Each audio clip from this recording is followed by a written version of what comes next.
And we're live. G'day, how you going? Phil Tarrant, co-host Property Buzz, Friday morning, getting stuck into it, trying to unravel what's happening in property over the course of the last sort of 5-6 days since our last instalment of Property Buzz.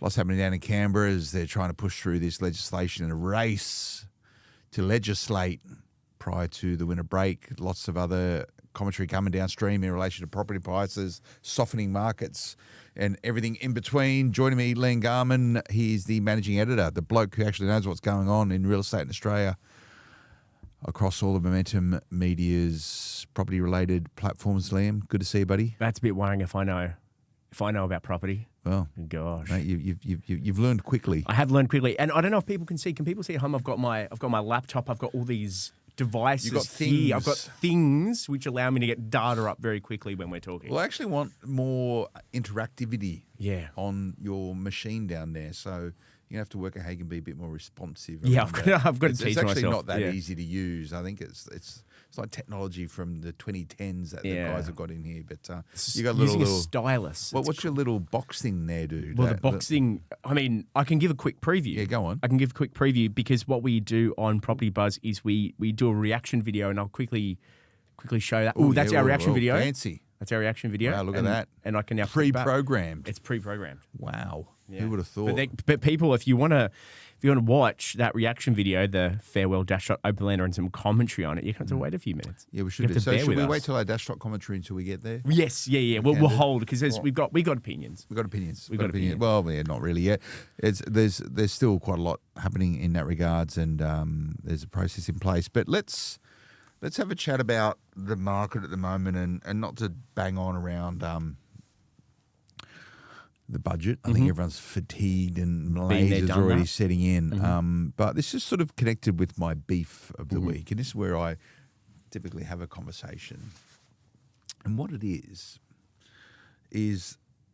I think most Australians would be with me on this. You get a bit fatigued by the game playing in Parliament. And a lot of Australians, they sort of understand the political process. Most of them don't really care. Most of them went to Canberra in year 6 and, had a look around and tried to understand the way the government works, and everyone quickly forgets about it. I did some constitutional legal stuff in my undergraduate degree. I had to reconnect with it again and watch how it all sort of played out. And you sit there and just go, whatever. For most people, it's just noise and they don't know what's going on. Anyway, what's been going on this last little couple of weeks as the government's tried to bang through this legislation around capital gains tax and negative gearing through Parliament. And a lot of Australians probably don't know about this, and only if you sort of have any interest in politics would you get this. But what they've done obviously is come up with all these ideas proposed in the budget, and now they've got to put it through a system to actually turn it into law. Legislation becomes legislation. Process takes place. Lower house, House of Representatives, gets debated. Then they go, okay, we agree on this because we've got the majority of the votes or whatever votes they need. Goes to the Senate, the upper house. So the green is the House of Reps, the red is the Senate when you see them on TV, and then the Senate needs to agree with it, and then it becomes law. Sometimes it can take years to turn ideas into law, and there's a process around it. Sometimes it bounces between the houses, it gets debated and moved around, and recommendations back and forth. Anyway, so the government's trying to push through this negative gearing, which let's be clear, they've told us is the most dramatic tax reforms in 20 years, right? They're trying to push it through really, really quick, and everyone's saying, man, you've got to slow down. Like, just slow down. Why are you in such a rush? Why are you? And I'm a big proponent of this. Like, you've got to let things take time and have their own course, but they're pushing and pushing and pushing and pushing, and everyone's getting fatigued.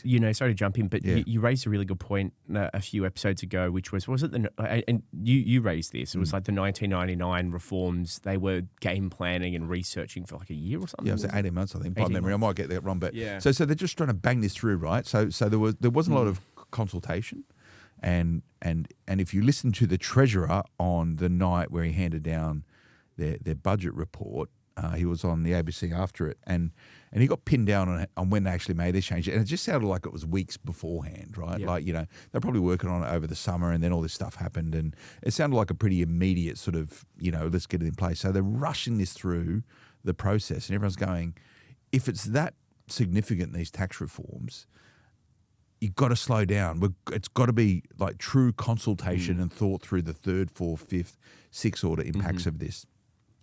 But anyway, they're rushing through. They've got an agenda, whatever. They're in power. They get to do that. So it's getting rushed through, which means that I think a lot of the consequences that will happen as a result of this probably aren't getting considered well enough or acknowledged. There's a lot of commentators out there, us included, saying this is all going to happen. It's like, nothing to see here, move on. But where the beef lies is that they've linked.